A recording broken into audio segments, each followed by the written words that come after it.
À Marseille, une nouvelle voix s'élève. De l'école Yavnée, un projet sans pareil, des élèves passionnés au micro et à l'antenne, la radio de l'école, une innovation 100% Yavnée. Une émission présentée par Raphaël Chiche et Emma Pérez. Bonjour à toutes et à tous et bienvenue sur Col Yavnée, la voix vivante et curieuse de notre établissement. Aujourd'hui encore, nous sommes ravis de vous retrouver pour une émission pensée, préparée et animée avec passion par les élèves. Au programme de l'info, de la bonne humeur et des sujets qui nous concernent tous, de près ou de loin. C'est toujours un vrai plaisir de partager ce moment avec vous. Avant d'entrer dans le vif du sujet, nous souhaitons remercier chaleureusement Monsieur Dubreuil, notre directeur, ainsi que Radio ZIM pour leur soutien fidèle et bienveillant. Grâce à eux, notre radio peut continuer à évoluer, à s'exprimer librement et à faire entendre les voix de notre communauté scolaire. Installez-vous confortablement, on est parti pour une belle émission. Toujours accompagné de mon acolyte Emma Pérez. Bonjour Raphaël, bonjour à tous. Aujourd'hui, nous commençons cette émission avec l'actualité de l'école Yavnée, commentée par Liat et Déborah.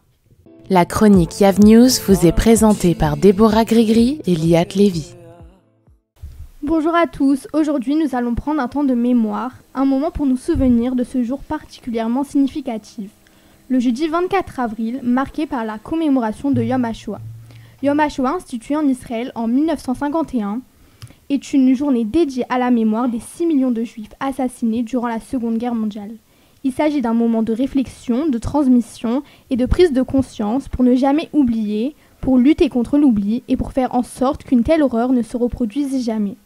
À cette occasion, une cérémonie en hommage aux victimes de la déportation et de l'extermination des Juifs pendant la Seconde Guerre mondiale a été organisée.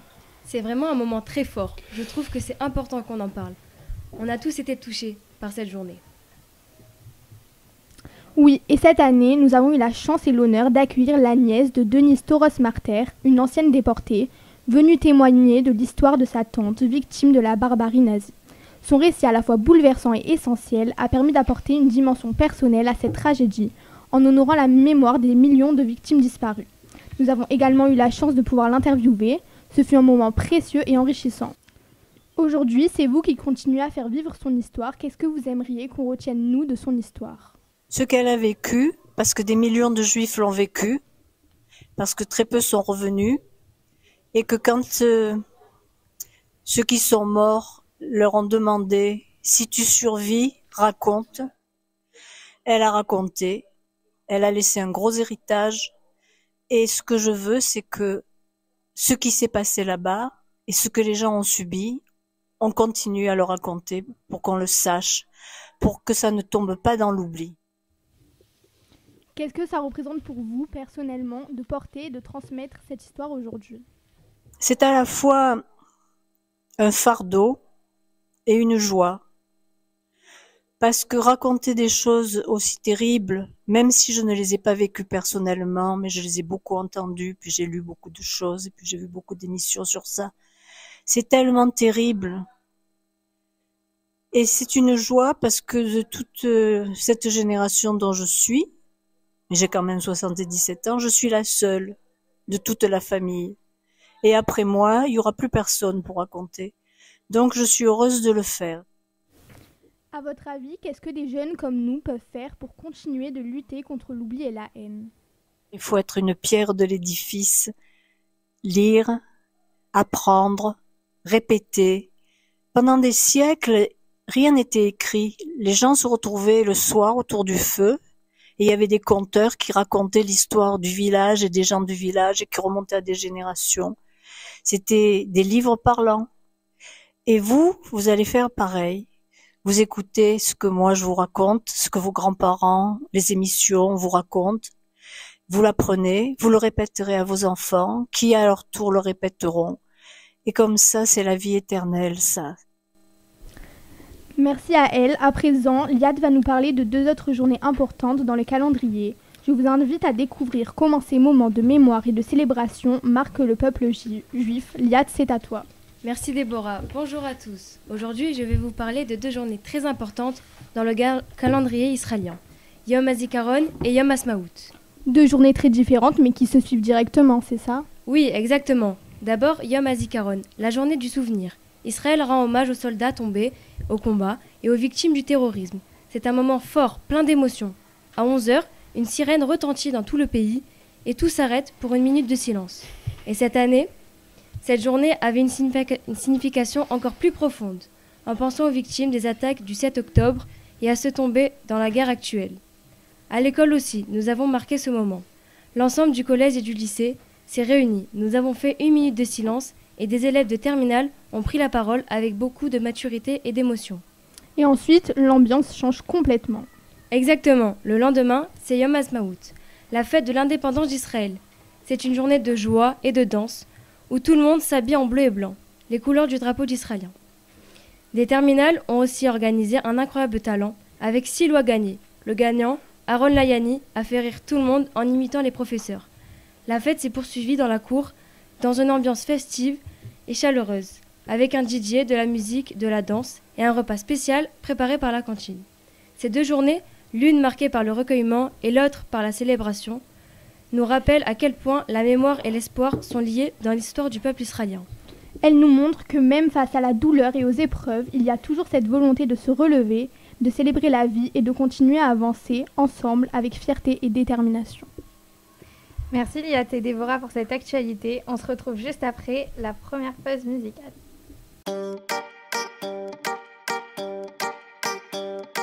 למה את עושה לי דמעות? לא חושבת עליי, תמיד עושה לי מנגינות, ומה יהיה עלינו? את הורסת באתי לבנות, את לא שואלת מתי, ואת יפה לי בלילות, ומי יפריד בינינו ככה? את אומרת לי פשוט, תתחיל לנגן, בקצב תיתן, ומה שיהיה פה יהיה. שיהיה לנו שבוע טוב, שבוע טוב, מן אביב ומזכור לטוב, שבוע טוב, איך אני אוהב שאת רוקדת.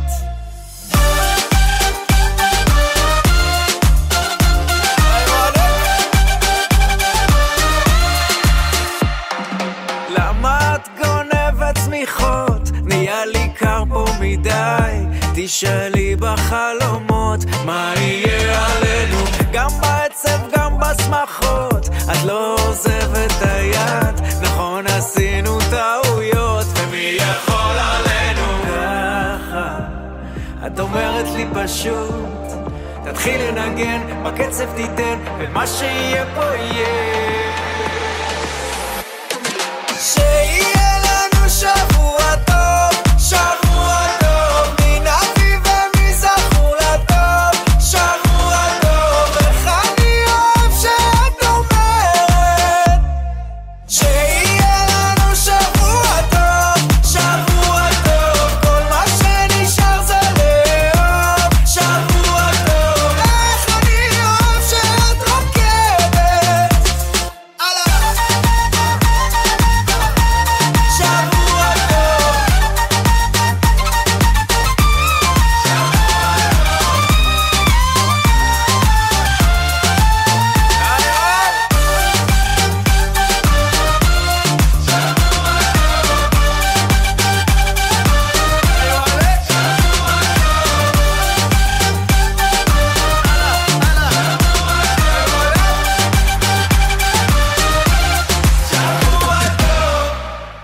Vous venez d'écouter Abraham Tal avec Shavuatov. Vous êtes toujours à l'écoute de Kol Yavne. Restez avec nous, des cadeaux vous attendent. C'est au tour d'Aaron Layani, venu spécialement pour pousser son coup de gueule. Le coup de gueule de l'émission d'Aaron Layani. Bonjour à tous. Parfois, il suffit d'un geste pour tout comprendre. Un symbole qu'on brise, une mémoire qu'on salit, une haine qui s'exprime sans honte. Aujourd'hui, je ne viens pas pour vous raconter une simple histoire. Je viens pousser un cri de colère. Parce que ce qui s'est passé à Marseille n'est pas seulement une insulte à la mémoire. C'est une menace pour nous tous. Alors ouvrez bien vos oreilles, car il est grand temps d'arrêter de se taire. Aujourd'hui, je pousse un coup de gueule. Un coup de gueule contre l'oubli, contre l'indifférence, contre la banalisation de la haine. À Marseille, une plaque en mémoire des enfants juifs déportés depuis le château de la Verdière a été vandalisée. Cette stèle n'est pas un simple monument, c'est un cri gravé dans la pierre pour que jamais nous n'oublions l'horreur de la Shoah. Et pourtant, elle a été brisée, délibérément. l'étoile de David a été visée avec une précision glaciale. Ce n'est pas un acte de hasard, c'est un acte de haine. Tous les ans, une commémoration est organisée par Jean-Jacques Zenou, président du comité des enfants de la Verdière, pour qu'on puisse toujours se souvenir d'eux. L'histoire du château de la Verdière est la suivante. À Marseille, l'hôtel pension, le château de la Verdière, appelé aussi la Maison de la Rose, avait été loué par l'UGIF, Union Générale des Israélites de France, sur l'ordre de la Gestapo, et ouverte le 24 mai 1943 pour installer des femmes et des enfants arrêtés et bloqués à Marseille. 30 enfants et 9 de leur mère y sont placés temporairement en résidence surveillée, après avoir été sauvés une première fois des rafles et de la déportation. Mais le 20 octobre 1943, la Gestapo investit le château et arrêta tout ce qui s'y trouvait, soit 30 enfants, 6 de leur maman et la directrice de l'établissement, Alice Salomon. Ils furent déportés à Auschwitz et périrent dans les chambres à gaz. Depuis des années, la préservation de la mémoire est une lutte. Au début, quand le site du château a été rasé, l'Union des étudiants juifs de France, section Marseille, avait demandé à ce que le lieu soit un lieu de rassemblement d'enfants, comme un parc ou un square. Mais face à la décision d'en faire un espace commercial, l'UEJF a posé la nuit une plaque sauvage à la mémoire des enfants de la Verdière. Voilà ce qui a été saccagé, et qui aujourd'hui me rend triste, en colère et dans une totale incompréhension. Arrêté, l'auteur présumé a reconnu les faits, avant de se rétracter devant le tribunal. Et le tribunal l'a relâché, évoquant un doute sur sa culpabilité. Résultat, il est libre. Libre alors qu'il a piétiné la mémoire. Libre alors qu'il a insulté l'histoire. Et ce scandale n'est pas isolé.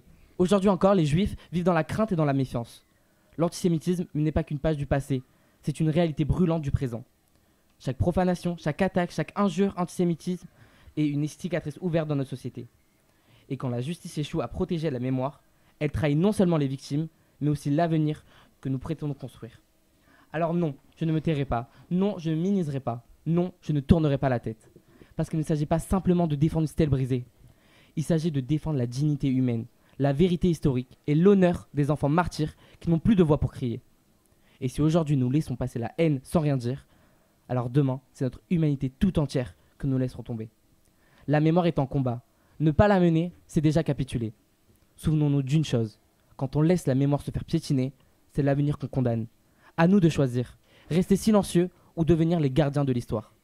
Merci de m'avoir écouté et à une prochaine émission. Merci Aaron. N'oubliez pas, chers auditeurs, que des cadeaux sont à gagner en fin d'émission. Restez à l'écoute. Votre chronique de Torah, présentée par Raphaël Kassabi. Bonjour à tous. Aujourd'hui, j'aimerais vous parler d'un combat discret, mais profondément présent dans la vie de chacun d'entre nous. Le combat pour rester soi-même dans un monde qui pousse à copier. À chaque instant dans notre quotidien, on nous montre ce qu'il faudrait être, faire, penser, que ce soit sur les réseaux sociaux, dans les conversations, dans la mode, ou même dans la manière de pratiquer notre foi, des modèles nous sont imposés. La société nous pousse à ressembler à des figures idéalisées, à suivre des tendances ou à répondre à des attentes. Mais où est passée notre propre voix ? Où est cette singularité, cette étincelle divine qui nous rend uniques et qui nous appartient ? La Torah nous enseigne que chaque être humain est créé Betselem Elohim à l'image de Dieu. Cela signifie que chacun de nous, en tant qu'individu, porte en lui quelque chose d'irremplaçable. Nous avons tous une lumière unique, un potentiel qui ne peut être dupliqué. Et pourtant, trop souvent, par peur de ne pas correspondre ou par désir de plaire, nous étouffons cette lumière pour ressembler aux autres. Un exemple, Raphaël, s'il te plaît. Bien sûr, prenons l'exemple d'Abraham, qui a osé se dresser seul contre tous, partir dans l'inconnu, abandonner tout ce qu'il connaissait pour suivre un chemin que personne n'avait encore tracé. Il n'a pas cherché à suivre une norme ou à se conformer à des attentes, il a choisi d'écouter sa voix intérieure, une voix unique. Moshe, de son côté, nous montre aussi l'importance d'être fidèle à soi-même. Malgré son sentiment d'inadéquation, ses doutes et ses faiblesses, il a osé parler devant Pharaon. Il n'était ni parfait ni sans défaut, mais il a été fidèle à sa mission et à ce qu'il était, et c'est en restant authentique qu'il a accompli l'impossible. Enfin, il y a David, jeune berger sans aucune expérience militaire, mais armé de sa foi et de sa fronde, il a affronté le géant Goliath. Il n'a pas porté d'armure, il n'a pas imité un héros de guerre. Il a agi selon ses forces, selon ce qu'il était vraiment. Et c'est ainsi qu'il a triomphé. Ces personnages nous montrent qu'aucun d'eux n'a été une copie. ils ont marqué l'histoire parce qu'ils sont restés vrais face à eux-mêmes. Et c'est cette authenticité, cette fidélité à leur essence qui a permis à leurs actions de transcender le temps. Être soi-même, dans un monde qui pousse à la conformité, c'est sûrement l'un des défis les plus difficiles à relever. Mais c'est aussi l'une des actions les plus puissantes et les plus libératrices. En restant fidèles à ce que nous sommes, nous pouvons accomplir notre mission parce que c'est en étant authentiques que nous touchons le monde, que nous inspirons les autres et que nous trouvons notre véritable voie. Un petit mot pour la fin, Raphaël ? Alors, pose-toi cette question. Est-ce que je vis ma vie à ma manière, fidèle à ce que je suis vraiment, ou est-ce que je vis une imitation, un rôle que je crois devoir jouer pour être accepté ? La Torah ne nous demande pas d'être parfait, mais d'être authentique. Et parfois, être authentique, c'est déjà un acte révolutionnaire. C'est déjà un immense pas vers la liberté. Merci à tous de m'avoir écouté aujourd'hui. À très bientôt pour une nouvelle chronique de Torah. Merci Raphaël. On est avec Noah pour son coup de foudre. Noah Zenou vous présente ses coups de foudre. Bonjour à tous. Aujourd'hui, dans notre chronique spéciale bien-être, on va parler d'un sujet qu'on connaît tous, mais qu'on ne prend pas toujours au sérieux, le sport. Et c'est toi, Noah, qui va nous expliquer pourquoi c'est bien plus qu'un simple hobby. Et oui, Emma, parce que le sport, on en parle tout le temps. Mais est-ce qu'on se rend compte à quel point il est essentiel ? Que ce soit quand on est enfant, ado, adulte ou même plus âgé, bouger, c'est vital. Et pourtant, on a tous cette petite voix dans notre tête. J'ai la flemme, j'ai pas le temps, je suis pas sportif. C'est pas vrai ? Totalement, mais justement, pourquoi c'est si important à notre âge, par exemple, quand on est encore à l'école ? En fait, quand on est ado, notre corps, il est vraiment en train de se construire. Et le sport, ça aide à renforcer les muscles et à avoir une bonne posture et à mieux dormir. Mais surtout, et ce qu'on oublie souvent, ça agit sur le moral. Faire du sport, ça réduit le stress, ça vide la tête et même ça booste la confiance en soi. Franchement, après une séance, on se sent souvent mieux. Mais même si on n'a pas trop envie au départ. Pas vrai ? Et c'est pareil à l'âge adulte ? Oui, et c'est même encore plus important. Parce que plus on vieillit, plus le corps il a besoin qu'on l'entretienne. Le sport, ça permet de prévenir plein de maladies. Diabète, hypertension, problèmes de dos et encore. Et ça aide aussi à garder une énergie mentale. En fait, c'est comme une routine santé naturelle. Et le plus beau dans tout ça, c'est qu'il n'y a pas d'âge pour commencer. Mais Noah, je comprends pas. Comment on fait si on n'aime pas les sports classiques, genre courir, faire du foot ? Comment on fait ? C'est une super question, Raphaël, parce qu'on associe souvent faire du sport à souffrir. Alors qu'en vrai, le sport, c'est aussi un moyen de se faire plaisir. Tu peux danser, tu peux faire du vélo, nager, marcher en écoutant de la musique, tester le yoga ou même faire un petit parcours dans le parc. Le but, c'est pas la performance, c'est de bouger et d'aimer ce que tu fais. Si tu aimes ce que tu fais, tu n'auras plus envie d'arrêter.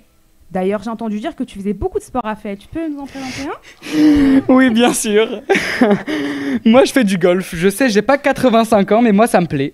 Et ça me permet de faire du sport, et surtout un sport que j'aime. Mais comme vous pouvez le voir, c'est super important de prendre du plaisir quand on fait du sport et de choisir le sport qui nous convient.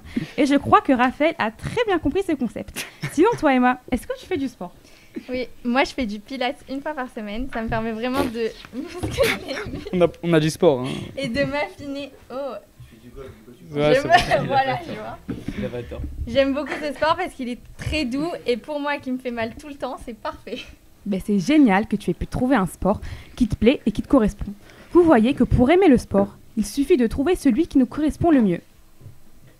Donc en gros, il faut juste se lancer sans pression et avec plaisir. Exactement, il ne faut pas se forcer à entrer dans une case. Chacun son rythme, chacun son style. Et ce qui compte, c'est la régularité. Même 20 minutes par jour, ça change tout. Et petit à petit, on prend goût au mouvement, on en a besoin. Et c'est là que ça devient une vraie habitude de vie. Le sport, c'est pas un défi contre les autres, c'est un cadeau qu'on fait à soi-même. Alors que ce soit seul, avec des amis, à l'école, en plein air ou même dans son salon, l'important c'est de bouger, de respirer et de kiffer. Merci Noah, franchement ça donne envie de s'y mettre. Tu vois, c'est tout ce que je voulais. Bouger un peu chaque jour pour votre corps, votre tête, surtout pour vous. Mais merci à tous et n'oubliez pas, le sport, c'est la vie. Merci Noah. On se retrouve tout de suite après une pause musicale.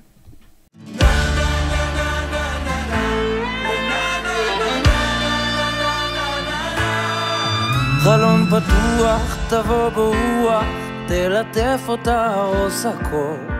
צריכים לזוז בזה, אני בטוח, לארוז לנוע, תוך כדי נבין לאן. חיכינו די, אז רק תגידי יו, יו, בואי אקח רק אותי ואותך ומקרוב. רגע ברגע הולך, אל תשאלי אנה ולמה ואיך, על חוף מבטחים תפתחי את ליבך, תראי איך ברגע הכל יחייך.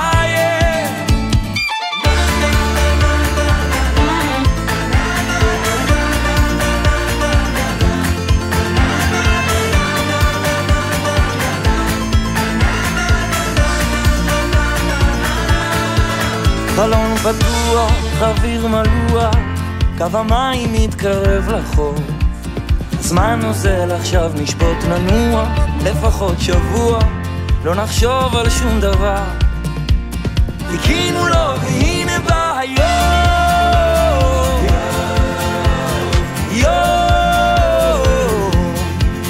יד מיד נשלב ונהיה לב פועם וציפור. רגע ברגע הולך, אל תשאלי אנה ולמה ואיך, על חוף מבטחים תפתחי את ליבך, תראי איך ברגע הכל יחייך.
תבוא ברוח, תלטף אותה עוש הכל, צריכים לזוז בזה אני בטוח, לרוז לנוע, תוך כדי נבין לאן,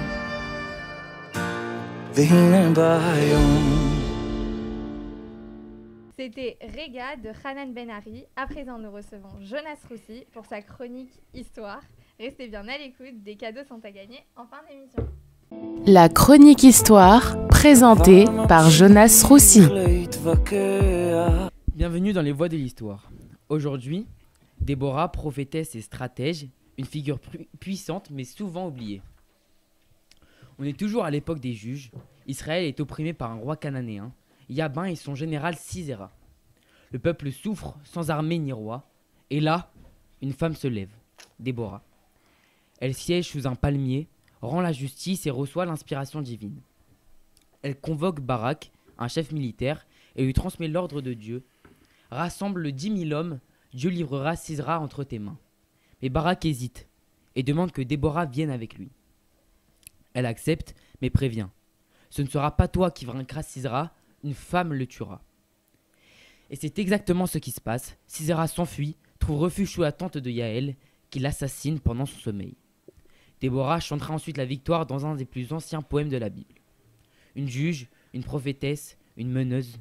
Déborah, c'est la force tranquille de la parole, au cœur de l'histoire juive. Merci Jonas, vous êtes toujours à l'écoute de Kol Yavne. Talia, tu nous expliques comment être tendance et tsniout à la plage aujourd'hui. Tout ce que vous voulez savoir sur la mode et la beauté, une chronique présentée par Talia Halimi. Bonjour à toutes et à tous et bienvenue dans votre chronique mode et beauté qui explore les tendances tout en restant fidèle à nos valeurs. Aujourd'hui, on parle d'un sujet hyper important avec l'été et les vacances qui approchent. Comment allier tsniout et confort dans nos tenues de bain. Et restez bien avec nous jusqu'à la fin car la marque Badgal vous offre un bon d'achat de 50 € pour découvrir leur maillot de bain modeste. Alors pour en parler, j'ai le plaisir d'accueillir Laure, la fondatrice de Badgal, une marque de maillot de bain modeste. Laure, merci d'être avec nous. Pour commencer, peux-tu nous dire comment l'idée de lancer Badgal t'est venue? Qu'est-ce qui t'a poussé à créer une marque de maillot de bain modeste? Bonjour, je m'appelle Laure Samuel et je suis à l'origine de la marque Badgal. Donc l'idée de Badgal, elle m'est venue comment? Donc depuis quelques années, j'évolue dans la religion. Je prends des choses sur moi chaque année. Et cette année, je me suis dit que j'allais évoluer, on va dire, de la tsniout. À la base, je suis quelqu'un de pas du tout tsniout, que ce soit à la plage ou dans mon quotidien. J'ai pris sur moi pour au quotidien porter plus de jupes, etc. Et je me suis dit que l'étape de l'été était la plus difficile. Les maillots de bain, c'était le plus compliqué. J'ai du coup voulu avancer sur ce côté-là et j'ai réalisé que les maillots de bain de tsniout étaient très très chers. Alors j'ai voulu créer une marque qui était plus abordable pour tout le monde. Ça pouvait aussi peut-être donner plus de motivation aux filles. Ok, maintenant parlons un peu des maillots de bain eux-mêmes. Quel type de maillot proposes-tu dans ta collection? Est-ce que tu as des modèles qui conviennent à différentes pratiques et ou occasions? Les types de maillots que je propose dans ma collection, j'ai un peu de tout. Donc j'ai commencé avec des maillots mid-tsniout, c'est donc genre comme des paréos, donc avec une fente, c'est totalement ouvert mais ça couvre l'arrière.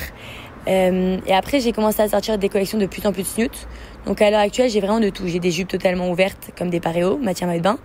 J'ai aussi des jupes totalement fermées, des jupes longues. J'ai des bodys sans manches, des bodys bretelles, des bodys manches courtes, manches longues.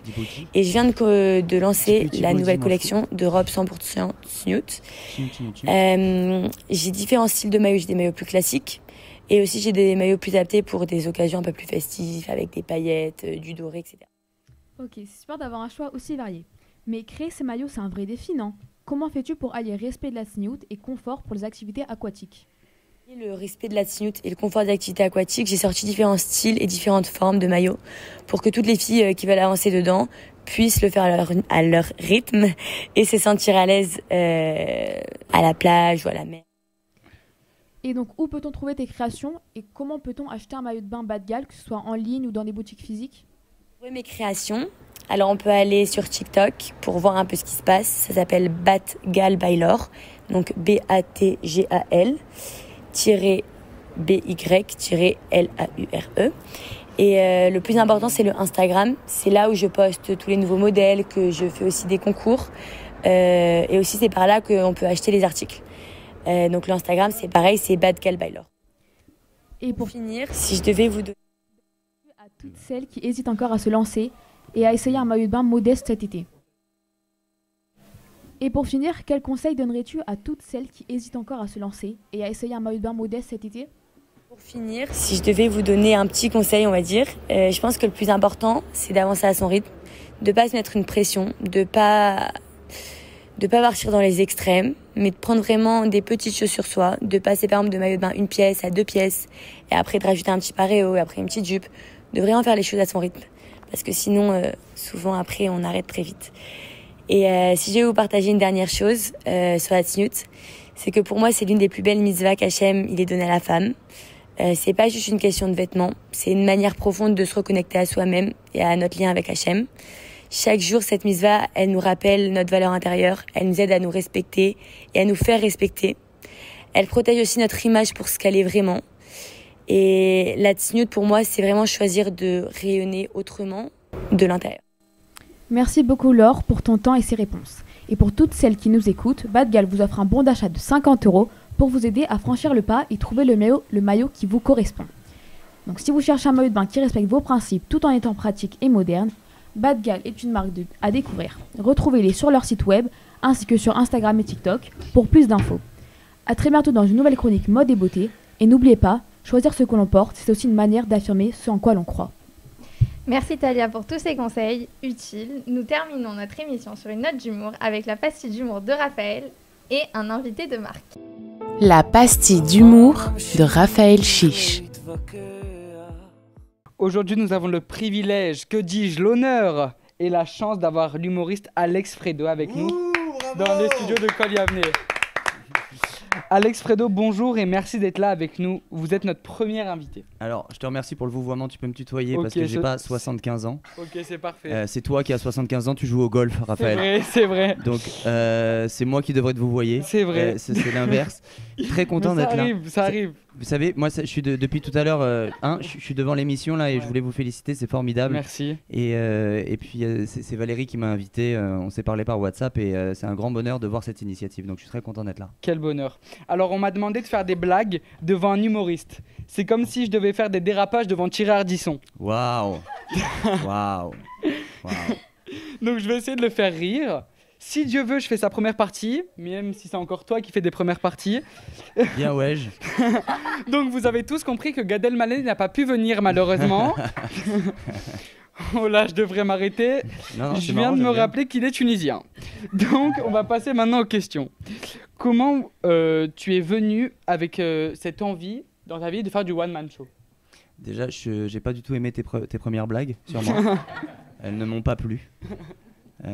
Je suis venu de Paris en voiture en fait pour venir assister à cette émission. C'est comme ça que tu me traites. Ouais. Non, vas-y, c'est quoi la question?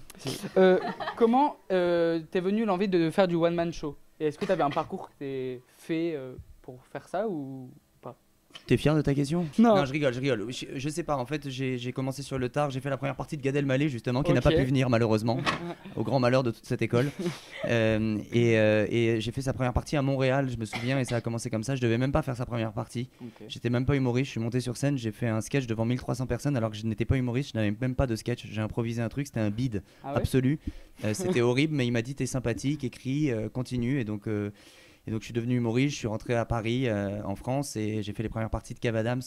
Et en fait, tout a démarré avec les opportunités que j'ai eues. Mais à la base, moi, j'étais pas du tout. Moi, je voulais être chanteur, en fait. Ok. Ouais, je voulais chanter des chansons comme Jean-Jacques Goldman, en fait. J'étais fan de Jean-Jacques Goldman quand j'avais 20 ans. Ok. Tu vois, et on est tous vieux, on est tous des vieilles âmes, toi et moi. Toi, tu joues au golf et moi, j'écoute Goldman à 16 ans. À venir jouer au golf, c'est excellent. Donc, jouer pour soutenir des causes, c'est quelque chose qui te tient à cœur? Jouer pour quoi? Pour soutenir des causes. Articule, Raphaël, on comprend rien ce que tu dis. J'essaye. Pour soutenir des? Pour soutenir des causes. Ah, c'est un peu l'accent marseillais. Et oui, c'est ça. Pour soutenir des causes. Il y a tellement de cheveux que je pense à. Ouais, bien. C'est ça qui. Jouer pour soutenir des causes, ça me tient à cœur, bien sûr. Je l'ai fait pour le Casim avant-hier. J'ai joué pour le Casim pour une levée de fonds. Et donc, du coup, je le fais régulièrement. Et puis, venir ici, pour moi, c'est aussi soutenir une cause. Hein. Ouais, c'est vrai. C'est vrai. C'est la tienne, c'est ta cause à toi. Ma cause? Ouais. Ah oui, mais demain c'est le Homer, on va pouvoir tout raser. Ça c'est bien. C'est l'Akba Homer, pardon. Une petite impro pour finir sur une petite note d'humour. Une petite impro? Ouais. Une impro de quoi? Une impro rigolote. Tu me demandes de faire une blague là? Oui. Mais c'est le pire que tu puisses demander à un humoriste. Vas-y, fais une blague. Mais j'ai pas. Alors une chanson, Jean-Jacques Goldman. Une chanson? En fait, tu me demandes genre là, vas-y Alex, vas-y fais-nous rire quoi. Fais-nous rire. Bah, j'ai pas. Non, mais je peux ne pas vous faire rire parce que je suis pas comme ça, je peux pas faire des blagues comme ça, faut venir voir mon spectacle. Ouais. D'ailleurs, je joue à Marseille le 20 et 22 novembre prochain. Parfait, c'est là où je voulais t'emmener. Je suis en train d'écrire un deuxième spectacle. Un deuxième? Ouais, mon premier que tu n'as pas vu. Je l'ai vu, bien sûr. Bien sûr. Oui, la communauté, ça parle de Serge et tout. Bien sûr, je l'ai vu. Ouais, tu veux dire une impro que j'ai mis sur Instagram il y a 3 jours? C'est pas ça mon spectacle. Ok, non, ce que je veux dire, c'est que je suis en train d'écrire mon deuxième spectacle et donc je viens le roder à Marseille le 20 et le 22 novembre prochain. Ah, on est là que pour roder, quoi. On rôde, écoute, la vie est un rodage. Et puis j'ai vachement aimé cette émission. Je vais terminer pas sur une note humoristique, mais sur une note un peu plus sérieuse parce que je trouve que, t'as commencé par dire qu'il allait avoir une bonne humeur et t'as enchaîné sur Auschwitz et la Shoah et une rescapée de la Shoah, donc la bonne humeur elle était pas là. Par contre, là où j'ai trouvé ça formidable comme émission, c'est que vous avez transmis 2 valeurs dans cette émission. La première, c'est la valeur d'être soi-même et d'être authentique, et la deuxième, c'est de faire du sport. Bon.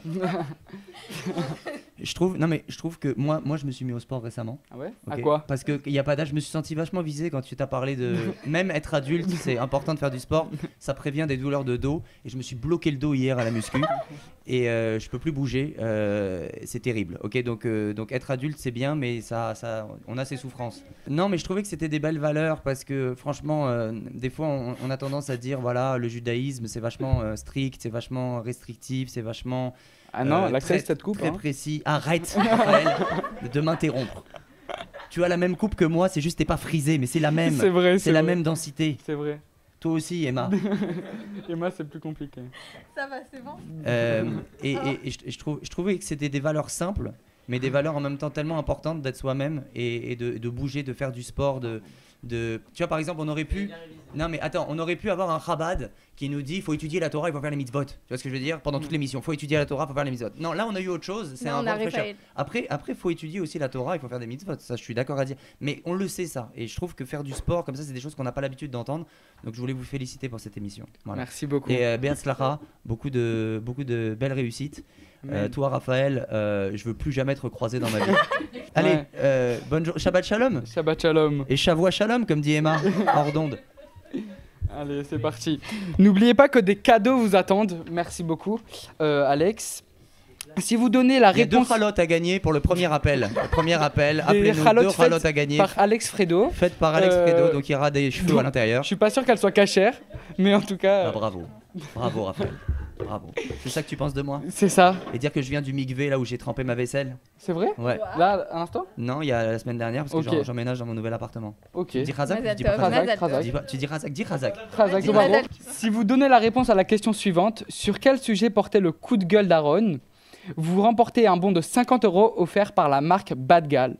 Envoyez vos réponses à l'adresse vvalenzi@ecoliavne.fr ou rendez-vous sur le site de l'école. Chers auditeurs, toute l'équipe de Kol Yavne vous remercie de votre écoute et à très vite pour une nouvelle émission. À Marseille, une nouvelle voix s'élève. De l'école Yavne, un projet sans pareil, des élèves passionnés au micro et à l'antenne, la radio de l'école, une innovation 100% Yavne. Une émission présentée par Raphaël Chiche et Emma Pérez.